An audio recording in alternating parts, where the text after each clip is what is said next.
ওখানকার উইকেটে যেহেতু আপনার খেলার একটা এক্সপিরিয়েন্স আছে, তো সবকিছু মিলে আসলে কতটা ডিফিকাল্ট হবে? অনেকেই আছে যাদের আসলে ওখানে খেলার অভিজ্ঞতাটা নাই আপনার দলে যারা আছে। আপনি কিভাবে তাদেরকে সাজেস্ট করবেন বা আসলে কিভাবে খেলাটা কিভাবে খেলতে হবে সেখানে? না, ডারউইনে উইকেট অনেক ভালো। সো এখানে অনেক ফ্রেন্ডলি, অনেক টি-20 যেভাবে হয় অনেক ভালো, ভালো উইকেট ওইখানে। সো আশা করছি আমরা অনেক ভালো কিছু করব।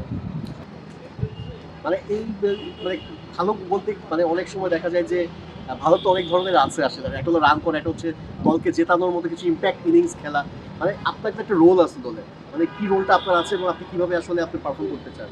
না, আমার রোলটা তো আমি ফিনিশিংয়ে, আমি ৬ এ খেলি যেহেতু আমার ফিনিশিং রোল। অবশ্যই টিমকে জেতানো মেইন কাজ আমার। সো ওইখানেই আমার ভালো করাটা খুবই ইম্পর্টেন্ট। এই ব্যাটিং অনুশীলনের কথা যদি আসলে একটু বলি যে মালয়েশিয়ার সাথে দুটো ম্যাচ খেললেন, সেখানে আসলে ব্যাটিংটা মনে হয় খুব একটা বেশি সময় আসলে উইকেটের থেকে আসলে যেটা প্রস্তুতির ব্যাপারটা সেটা আসলে একটু কম মনে হলো কিনা?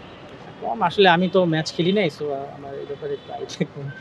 মানে টিমের আর কি অবস্থা আসলে কিরকম? না, টিমের অবস্থা খুবই ভালো। আমাদের সব দিক থেকেই ভালো, খুবই ভালো। কারণ দলে আপনি আছেন, সাব্বির আছে, ন্যাশনাল টিমে খেলার এক্সপিরিয়েন্স প্লেয়াররা আছেন, দায়িত্বটা একটু বেশি কিনা? না, দায়িত্ব তো সবসময় বেশি থাকে। আর যেহেতু এরকম একটা ভালো টুর্নামেন্ট, আর আশা করছি এখানে একটা ভালো একটা টুর্নামেন্ট হবে আমাদের। আমরা ভালো খেলবো ইনশাআল্লাহ। আজকে টেস্ট দেখা হয়েছে, হ্যাঁ, একটু দেখা হচ্ছে। যেহেতু দেখলেন একই জায়গায় আপনারাও খেলতে যাচ্ছেন, কি মনে হলো উইকেট সময় কতটুকু ধারণা পেলেন? না, ধারণা আমি তো এখানে খেলছি, আমি ফার্স্টবার আমি খেলছি। সো ওইখানের উইকেট অনেক ভালো। সো আশা করছি আমরা ভালো ক্রিকেট দেখব। আপনাদের প্রস্তুতিটা আসলে কিরকম হলো এই টপ 20 ফিউচার হবে সেটাতে? হ্যাঁ, না, আমাদের তো ক্যাম্প অনেক দিন ধরে ক্যাম্প হয়েছে। সো আশা করছি যে অনেক ভালো প্রস্তুতি হয়েছে। আমরা সবাই মানে এইসব ধরনের টুর্নামেন্ট খেলার জন্য প্রিপেয়ার্ড আমরা। আপনি রিয়াদ ভাইয়ের আন্ডারে আপনি খেলেছেন, ক্যাপ্টেন হিসেবে তাকে পেয়েছেন, মেন্টর হিসেবে পেলেন। ডিফারেন্সটা কেমন এখন পর্যন্ত? যদি আপনি বললেন যে এখনো ওনার সাথে কাজ করা হয়নি, বাট তারপরেও এনভায়রনমেন্টটা কেমন দেখছেন? আমার তো এখনো মনে হচ্ছে উনি প্লেয়ার। আমার কাছে এখনো ডিফারেন্ট লাগতেছে না।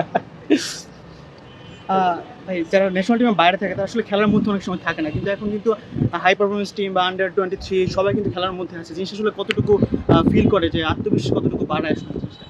আমি মনে করব যে এইরকম ধরনের যত বেশি টুর্নামেন্ট খেলা যায় আমাদের প্লেয়ারদের জন্য খুবই ভালো। সো আমরা যারা ন্যাশনাল টিম থেকে বাইরে যাই তাদের জন্য খুবই এটা ভালো একটা টুর্নামেন্ট। সো যত বেশি খেলবো আমরা টুর্নামেন্ট, তত আমি মনে করি প্লেয়ারদের জন্য ভালো। আপনার পার্সোনাল গোল কি থাকবে ওখানে? আমার পার্সোনাল গোল, আমার ভালো খেলতে হবে, টিমকে জিতাতে হবে, মেইনলি এইটাই। টিমের আসলে লক্ষ্যটা কি, লক্ষ্য নিয়ে আপনারা যাচ্ছেন? আগে যাই, দেখি কি অবস্থা, একটু অ্যাডজাস্ট হয়ে তারপর।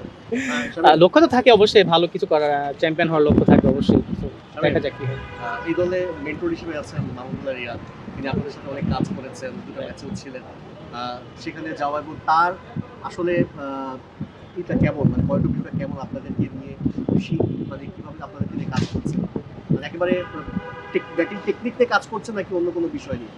না, আসলে রিয়াদ ভাই তো কেবল আসলো। সো উনি অনেক ফ্রেন্ডলি। সো অবশ্যই উনি আমার যদিও বেশি একটা কাজ করা এখনো হয় নাই ওনার সাথে। আমি একটু ছুটিতে ছিলাম এই জন্য। সো আশা করছি উনি অনেক ভালো কাজ করবে, ফিউচার আরও ভালো। সব ধরনের খেলার খবর পেতে সাবস্ক্রাইব করুন। সঙ্গে থাকুন খেলার পাতার।